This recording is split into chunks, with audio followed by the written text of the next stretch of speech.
Welcome to Historic Skylines, your gateway to the past. If you're passionate about history, don't forget to like, share, comment, and subscribe to stay connected with our journey through time. In today's video, we explore one of the most dramatic chapters of world history, the Qing Dynasty, the last empire, Opium Wars, and colonization. The rise and governance of the Qing Dynasty, the prelude to the Opium Wars trade, silver, and the drug economy. The First Opium War, 1839 to 1842, causes battles and treaties. The Second Opium War, 1856-1860, deepening colonial grip, the fall of the Qing, and the legacy of colonization. Stay tuned as we uncover how an empire that once ruled millions was brought to its knees by trade, addiction, and foreign domination. The Qing Dynasty, founded in 1644 by the Manchu people of Northeast Asia, became the last imperial dynasty of China. Emerging after the decline of the Ming Dynasty, the Qing represented both continuity and change in Chinese governance. Unlike the Ming, the Manchus were outsiders who successfully managed to impose authority over a vast empire through both military, conquest, and political wisdom. One of the reasons for their success was their ability to balance Manchu traditions with Chinese Confucian values. They maintained their distinct identity by keeping the Manchu language, dress codes, and military banners. Yet they also adopted the Confucian bureaucracy to ensure smooth governance over the majority Han population. This dual system allowed them to control without alienating the local population. At its peak, during the reigns of emperors Kangxi, Yongzheng, and Qianlong, the Qing dynasty expanded its borders to include Tibet, Xinjiang, Mongolia, and Taiwan. The empire became one of the largest in the world, ruling over hundreds of millions of people. The administration was centralized and efficient, relying on the imperial examination system to recruit scholars and officials. This system promoted loyalty to the state and a strong sense of hierarchy. Economically, the Qing Empire thrived on agriculture, particularly rice cultivation and trade. China exported silk, porcelain, and tea to the world. Maintaining a favorable balance of trade, especially with Europe, silver flowed into China in large quantities, enriching the economy and solidifying its status as the Middle Kingdom. Culturally, the Qing era witnessed flourishing arts, literature, and philosophy. Chinese painting, poetry, and calligraphy reached new heights. The emperors themselves were often patrons of the arts. The empire projected itself as not just politically powerful, but also culturally superior. Yet beneath this prosperity, problems slowly developed. The population grew rapidly, creating pressure on land and resources. Corruption spread within the bureaucracy, and local officials often exploited peasants. While the Qing appeared strong from the outside, cracks within the system weakened it from within. Moreover, the Qing rulers underestimated the rapid industrial and military advancements occurring in Europe. They considered China to be self-sufficient and superior, failing to recognize the danger that foreign powers would soon bring. Thus, while the Qing dynasty rose to power through smart governance, military conquest, and cultural achievements, its inability to adapt to global changes would eventually open the door for foreign exploitation. The empire that once claimed to be the center of the world was unknowingly moving toward an era of humiliation. By the late 18th century, trade between China and Europe had become both profitable and problematic. China exported tea, silk, and porcelain in massive quantities, while demanding silver in return. This created a trade imbalance because European nations were losing silver rapidly, while China accumulated it. Britain, the most powerful European empire of the time, searched desperately for a product it could sell to China in exchange for goods without losing silver. That product was opium. Grown in British-controlled India, opium was introduced into China illegally in the late 18th century. By the early 19th century, millions of Chinese people had become addicted to the drug. Opium dens spread across cities and villages, weakening not just individuals, but entire communities.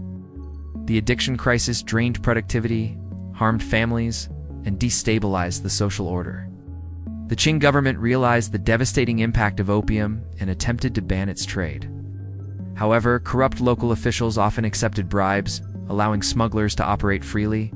British merchants, backed by powerful trading companies like the East India Company, continued to flood Chinese markets with opium, in exchange for silver. This reversed the trade imbalance, as now silver flowed out of China instead of into it. The Chinese government made repeated appeals to Britain to halt the trade. But British merchants and officials argued for free trade. For them, opium was a solution to their economic problems, regardless of its destructive impact on Chinese society.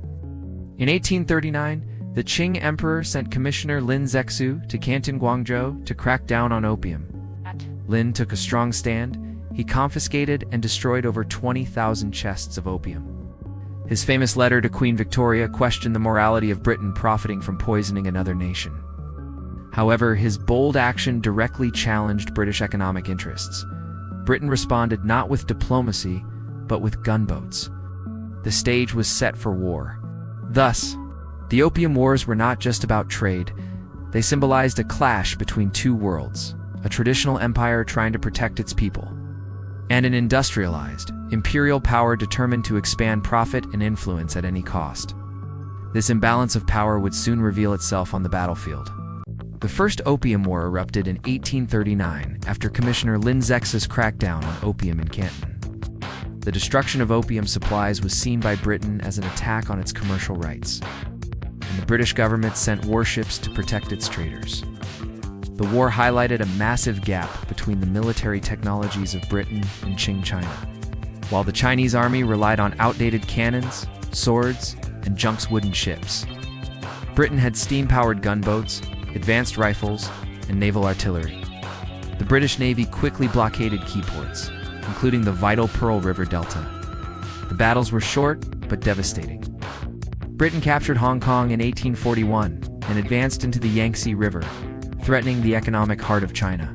The Qing forces, despite their bravery, could not compete with industrial firepower. After a series of humiliating defeats, the Qing government sought peace. In 1842, the war officially ended with the Treaty of Nanking. This treaty marked the beginning of what Chinese historians call the Century of Humiliation. The terms were deeply unequal. China ceded Hong Kong Island to Britain. China was forced to open 5 treaty ports, including Canton and Shanghai, to British trade. Extraterritorial rights were granted to British citizens, meaning they were not subject to Chinese law. A huge indemnity money payment was imposed on China. This treaty not only humiliated China, but also set a precedent. Other Western nations, seeing China's weakness, soon demanded their own unequal treaties. The Qing Dynasty lost control over its economy, its laws, and even parts of its territory. The First Opium War was more than just a conflict over drugs. It was a symbol of how industrialization had shifted global power. The Middle Kingdom that once saw itself as superior was now forced into submission by a small island nation. The psychological impact was enormous. Chinese scholars and reformers began to debate why their once great empire had fallen so easily. Was it corruption, lack of modernization, or arrogance in ignoring the outside world? These questions would haunt China for generations. The defeat in the First Opium War should have been a wake-up call for the Qing Dynasty. But instead of initiating reforms, the empire continued to resist modernization. This left China even more vulnerable when tensions with Western powers resurfaced. The Second Opium War began in 1856. It's triggered by the Arrow Incident, where Chinese authorities boarded a ship suspected of piracy, but registered under the British flag. Britain, joined by France, used the incident as a pretext to launch another military campaign. Once again, the imbalance of power was clear. British and French forces captured Canton and later advanced toward Beijing. In 1860, they even burned and looted the Summer Palace, a symbol of imperial pride and culture. This act shocked the Chinese people and humiliated the Qing court. The war ended with the Treaty of Tientsin, 1858, and the Convention of Peking, 1860. The terms were again humiliating. More Chinese ports were opened to foreign trade. The opium trade was legalized, deepening China's addiction crisis. Missionaries were granted freedom to spread Christianity in China. Britain and France received more territorial concessions, including Kowloon. The Second Opium War deepened the colonization of China, reducing the Qing government's authority to near irrelevance. While foreign powers gained wealth and influence, ordinary Chinese suffered poverty, addiction, and disillusionment. This period also coincided with massive internal rebellions, such as the Taiping Rebellion, which further weakened the Qing state. The dynasty was now fighting both internal collapse and external domination. The Second Opium War proved that the Qing dynasty could no longer protect its sovereignty. Its failure to reform politically, economically, and militarily meant that foreign powers would continue to carve out spheres of influence within China. By the late 19th century, the Qing dynasty was a shadow of its former self. The Opium Wars had shattered its authority, and unequal treaties had eroded its independence. Foreign powers, including Britain, France, Russia, Germany, and later Japan, established spheres of influence, controlling trade, railways, and ports.